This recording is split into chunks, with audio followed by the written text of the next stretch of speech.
এই সহ্য করার মতন বলো দিন, এই মাঠটা আমি রেখেছি, ওরা খেলা করেছে খুব ভালো কথা। এই আমটামগুলো এইভাবে নষ্ট করবে কেন? আমার এই বিঘি বিঘি আম বাগান, ওদের জন্য ওদের কোথায় গেলি পায় আমি দেখছি। যাই দেখি বাড়ি যাই। এই আচ্ছা কেন আচ্ছা তো আমাকে বলেছিল ওনার মেয়ের জন্য একটা সরকারি চাকরিওয়ালা ছেলে খুঁজতে, তা কাজটা ঘটাই দিছি। সরকারি চাকরিওয়ালা ছেলে তো আমার হাতে আছে, যাই আচ্ছা স্যার কাছে যাই, গিয়ে দেখি মেয়েটা বিয়ে দেয় কিনা। ও আচ্ছা তা দাঁড়াও দাঁড়াও দাঁড়াও। এই কি হইলো? বসো বসো বাপ বসো, কি হয়েছে বলো। তুমি সে বলিলে না তোমার মেয়ের জন্য সরকারি চাকরিওয়ালা ছেলে খুঁজতে, আচ্ছা কাজটা ঘটাই দিস। কেন আবার কি কাজ ঘটাইলে? আমার হাতে এখন সরকারি চাকরিওয়ালা ছেলের গাদা। বুঝতে পারলে? তা ছেলে কি সত্যি কি সরকারি চাকরি করে তো? হ্যাঁ ওই ফটো আছে? ফটো একটুক্ষণ দাঁড়াও দেখছি। দাদা ছেলেটার ফটোটা নেই বুঝলে, ছেলে এ1 কোয়ালিটি সরকারি চাকরি করে, মানে বুঝতে তো পারতিস ছেলের কোনো অভাব নেই। ছেলের ফটোটা একটু দেখলে ভালো হতো। ছেলের ফটো তো নেই, তাহলে ছেলেকে নিয়ে আসি এখানে ডাইরেক্ট। এই তো খুব ভালো কথা, তাহলে তুমি তাহলে ডাইরেক্ট ছেলেকে নিয়ে এসো। হ্যাঁ আর তাহলে আমি আমার ছেলের দিয়ে একটু দেখি নেই না, একটু ফল ফুরলি কিছু ব্যবস্থা করতে হবে। হ্যাঁ হ্যাঁ অবশ্যই বলছি, খাওয়া দাওয়ার জন্য কোনো কিপ্তামি করবেন না, কারণ ছেলে বলো সরকারি চাকরি গেলা। হ্যাঁ ঠিক আছে, তাহলে তাহলে তুমি তো যাও তাহলে। হ্যাঁ আমি তো ছেলেটা ডেকে নিয়ে আসি। ঠিক আছে। হ্যাঁ, কাজ গড়াই দিয়ে যায় না। এই সেমন হবু শ্বশুর আব্বা দেখছি, তা 3বার বলিছি মেয়েটা দুবার কথা দিল না, আর একবার বলবই, যা হবে দেখা যাবে, আর না হলি অন্য একটা ব্যবস্থা নিচ্ছে। যাই গিয়ে বলি দেখি। শোনো, তুমি তো মেয়েটা দিলে না, আর একবার চাচ্ছি, দুবার না দিলে আমি অন্য ব্যবস্থা করতে বাধ্য হবো। তুমি শ্বশুর আব্বা কার বললি? এইটা তো বাত তো সাই হে, তাহলে কি বলবো তোমার? কেন আমি কি তোর কাছে মেয়ে দিছি? তো দাও মেয়েরা দাও, তাই খেয়েছে। আমি এখন ভালো একটা লাইনে আছি। শোন, তুই অনেকদিন থেকে আমার পিছনে লেগে আছিস। আমি তোর একদিন কি বলেছি যে আমি কিন্তু মেয়ে তোর সাথে বিয়ে দেবো না। আর আজকে আমি একটুখানি আগে ঘটকের সাথে কথা বলে আসলাম, সরকারি চাকরিওয়ালা ছেলে আমার ফাইনাল হয়ে গেছে। তুই দ্বিতীয় দিন যদি আর এই কথা রাস্তাঘাটে কি আমার ধরে বলেছিস, তোর কি করবো বুঝতে পারিস তো? এই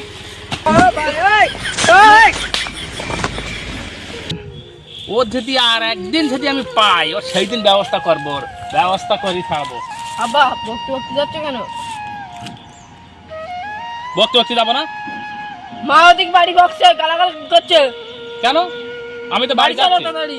আরে যন্ত্রণা, চল তোরাই জ্বালালি। শোন, বাড়ি তো যাবো, হ্যাঁ কিন্তু এদিকেই বললো আবার একখানে কাজ ঘটে গেছে।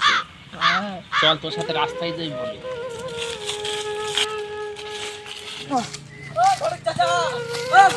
দাঁড়াও দাঁড়াও দাঁড়াও দাঁড়াও। কি হলো বাবু, এত হাঁপাচ্ছ কেন? আরে বলছিলাম কি, আমাদের পাড়ায় তো তুমি সবারই চেনো, তুমি তো ঘটকালি করো। হ্যাঁ তা বলছিলাম কি, আমাদের পাড়ায় একটা আহাত আছে। হাত তো দুটো আছে, কোন হাত?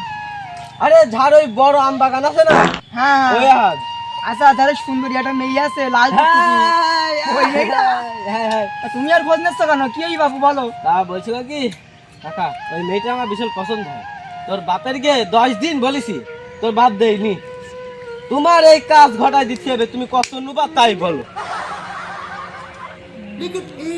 ব্যাপার তাহলে তা বাবু শোনো, ওর যা জমি জায়গার কারি, ও তো বিশাল সম্পত্তি, ওর মেয়েটা তো মাশাল্লাহ হ্যান্ডসাম দেখছে একদম। তা ও মেয়ের সঙ্গে তোমার বিয়ে দিতে পারি, তা একটা শর্ত আছে। কি সত্য বলো? ও মেয়ে নিতে গেলে তোমার আমার 15 লাখ টাকা ঘুষ দিতে হবে। মাত্র 15 লাখ? তোমার 20 দেবো, তুমি আজকে আমার ফাইনাল করতে হবে এক্ষুনি। 20 দেবা? হ্যাঁ এক্ষুনি দেবো। তাহলে এক্ষুন চলো, তোমার সাদাই দুটাই নিয়ে এক্ষুন বিয়ে দেবো, চলো তাড়াতাড়ি চলো। ওরে বাবা। আচ্ছা দেখো তাহলে একটু ফোন করনিস, ছেলে কি রেডি? Hello hello. আচ্ছা স্যার হ্যাঁ বলো ঘটক সাহেব। বলছি আমি কিন্তু ছেলে রেডি, ঠিক আছে? আমি ছেলে নিয়ে কিন্তু তোমার আম বাগানে আসছি। তো একটা ভালো কাজই করিছো, কারণ আমার তো এখন বাড়ির যা পরিস্থিতি, নতুন করে কাজ শুরু করলাম এই আম বাগানে এইসো, আমি আর এসে আমার ছেলিয়ে হ্যাঁ দুই বাপুই আমরা এখানে কাজ করছি, তাহলে তোমরা চলে এসো, দেরি করো না। আচ্ছা, আর আমি যা বলেছিলাম কোনো কিপটেমো করলে হবে না, ঠিক আছে? কত যেন দিতে হবে? বেশি না, তুমি আমার 20 লাখ টাকা দেবা, ছেলে কিন্তু সরকারি চাকরিওয়ালা। আচ্ছা আচ্ছা ঠিক আছে, তাহলে তোমরা চলে এসো বাপ, দেরি করো না, চলে এসো। আচ্ছা, আমি এক্ষুনি আসি, তাহলে রাখছি। হ্যাঁ আচ্ছা ঠিক আছে, ঠিক আছে, ওখানেই বসো। আচ্ছা বেরিয়ে যাবে।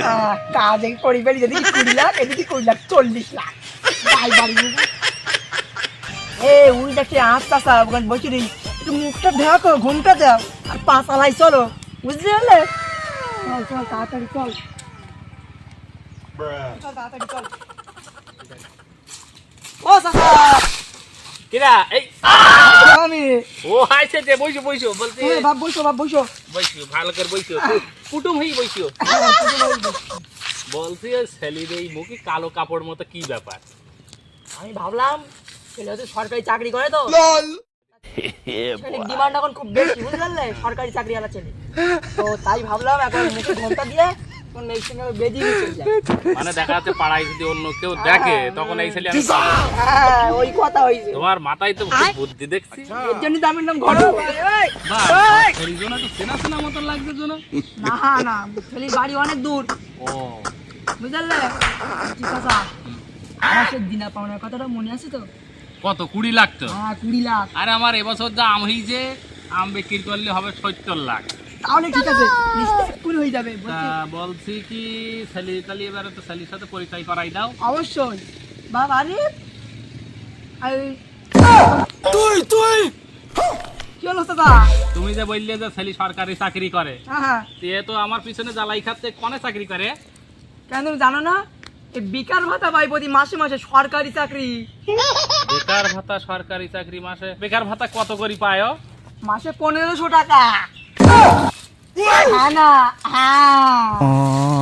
ও কি হলো দাদা? ও দাদা কি হলো দাদা?